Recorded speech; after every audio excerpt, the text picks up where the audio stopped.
Hello বন্ধুরা, last উইকে আমার সবচেয়ে ছোট ননদের বিয়ে ছিল। আর এই দেখো আমার আরেক ননদ ছোট ননদের বিয়ের জন্য শ্রী বানাচ্ছে। বিয়ের দিন ভোরবেলা ঘুম থেকে উঠেই কাজে লেগে পড়েছিল দিদি। এখানে চালের গুঁড়ো আর প্লেডো দিয়ে ও এই পুরো শ্রীটা বানিয়েছিল।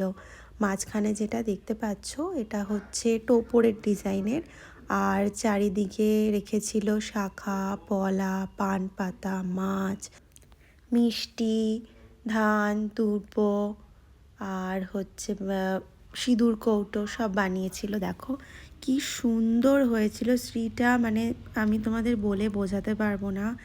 সামনে থেকে প্রচণ্ড সুন্দর লাগছিল। এই দেখো ফাইনাল লুকটা শ্রীয়ের, এইটা ছিল একদম ফাইনাল লুক। এই যে দিদি, এই দিদি ভোর ভোর ঘুম থেকে উঠে বানিয়েছিল এই শ্রী। ওকে চলো বাকি ভিডিওগুলো তোমাদের সাথে নতুন ব্লগে শেয়ার করব। ওকে টাটা।